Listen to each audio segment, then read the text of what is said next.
Enthusiastically, welcome back, tech lovers. You're tuning into the Chronicles of Tech. I'm Daniel. And I'm Chloe. Today, we're diving deep into a topic that's taking the world by storm: facial recognition systems.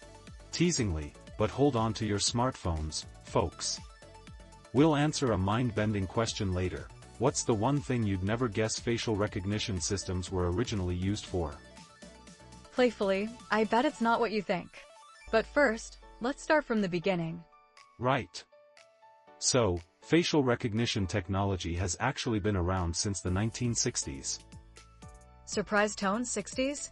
I can hardly keep my hair from frizzing out in a 60-second selfie, let alone concepting a digital tool for faces. Laughs, I know, right? Back then, researchers were working on systems using simple matrices to analyze faces. It was like attempting to take a picture while riding a roller coaster. Unstable at best. Grinning, and it hasn't been a smooth journey since. It took decades of development before we got to where we are today. Fast forward to the 1990s, and things started heating up. Oh yes. Enter the world of 2D recognition systems. This is where the magic shift happens. Photo databases explode. Mockingly, so essentially, we moved from, can you pinpoint that face, to, can you capture every weird angle of that face? Exactly. But, Chloe, you gotta admit, it made things a lot easier for security applications. Remember how our schools implemented them? Sighs, oh gosh, don't remind me. I still remember walking through those sweaty hallways, praying I didn't get caught on camera with lunch leftovers smeared across my face.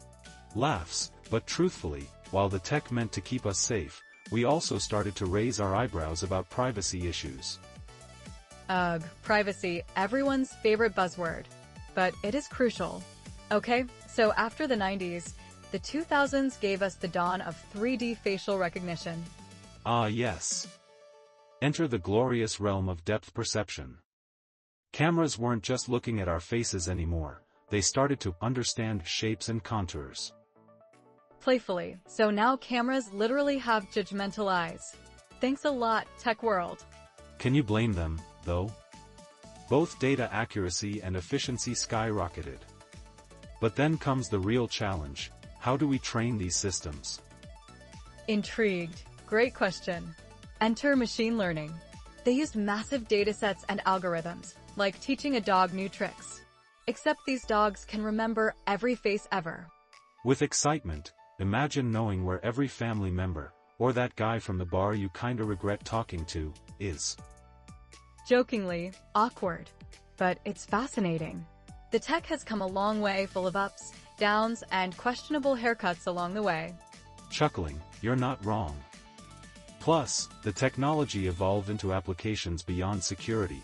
Think unlocking your phone, tagging photos on social media, and even detecting emotions in facial expressions. Curiously, that's wild. Did you know they're stepping into healthcare too? Assisting doctors in diagnosing conditions through visible signs on the face. Enthusiastically, it's like a superhero sidekick, only it doesn't wear a cape. But as useful as this tech seems, the ethical concerns are like a pesky shadow. Seriously, yep. We have to grapple with issues like bias in algorithms, surveillance state concerns. And let's not even get started on data breaches. Sighs, truth. You know what's crazier? Even babies are being recognized now. Laughs, I mean, ease us into the creepy territory, why don't you?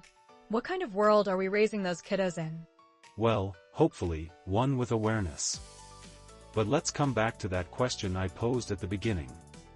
Any guesses about the original use of facial recognition? Thinking, maybe it was used for matchmaking? Finding the perfect partner based on their face?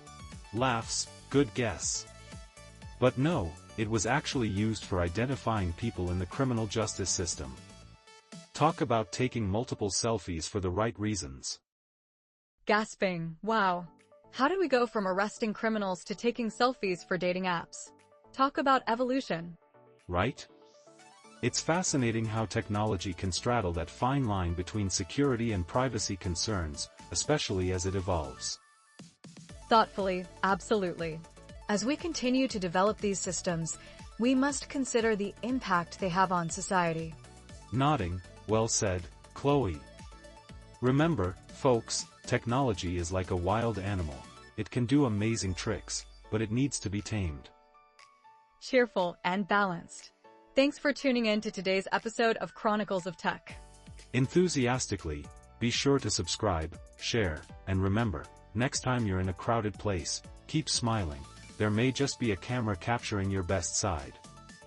Until next time, techies, stay curious.